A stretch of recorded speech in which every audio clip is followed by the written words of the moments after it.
everybody, it's Dr. Anderson, and I want to talk to you a little bit about stretching exercises for your restless legs. And this is something I hear a lot about.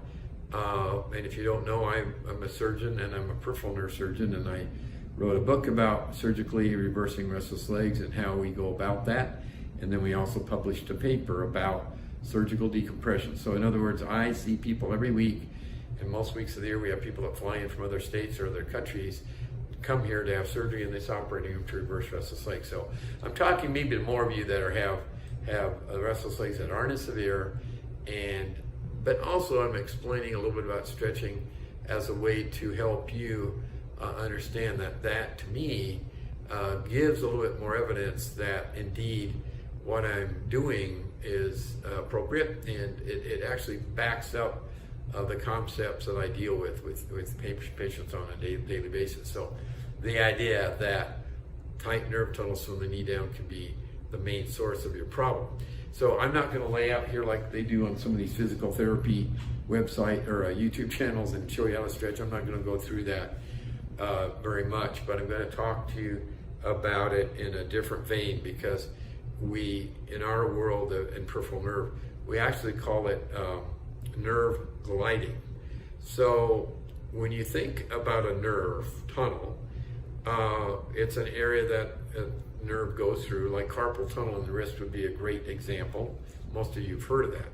Well, I'm dealing with 3 nerve tunnels in the lower extremity, primarily, that are, I think, the culprits for causing a restless leg. So one of them's in the upper calf. It's called the soleal sling tunnel. The main nerve that goes to the bottom of the foot goes through that tunnel.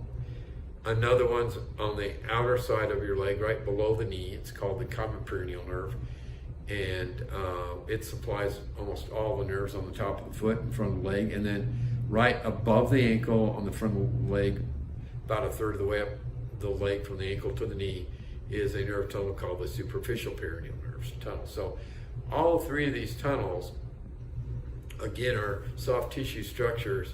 And just for simplicity, understand that if my hand here is the tunnel, kind of grabbing my right forearm, the nerve should be able to glide. It should be able to move as it's traveling through that tunnel. Because why does it need to move? Well, when you move your knee, move your foot, not only does a joint move, but soft tissues that wrap around those joints, including the nerve, have to have some ability to glide. So when you're doing stretching, physical therapists call this nerve gliding. So pretty much any kind of stretch that you're going to do to the calf is going to do gliding of the nerve tunnel in the upper calf, back of the calf. That's called the soleal sling. A lot of people have very tight compression in their soleal sling. So by gliding the nerve, it's the soft tissue isn't as much of a vice grip, and maybe eventually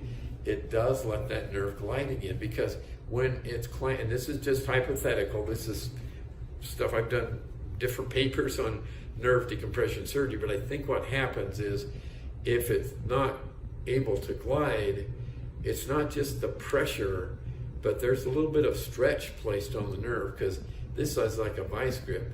And if my fingers are going down towards the foot, and my elbow up here is up by my knee, and my foot flexes up and down, well, the nerve's going to want to move. If it doesn't move, because this is clamping onto it, there's going to be a little bit of a stretch applied to that nerve. And nerves do not like to be stretched. It causes damage. And so if you do gentle stretching, it might get that nerve moving within that tunnel more and more, so that clamping down effect isn't as prevalent. And so, or maybe just getting up in the morning, do a little bit of a light stretch is helpful. So I'm not against stretching. I'm just saying for many people, it's not the final answer. I think in early stages of restless legs, it could be very useful.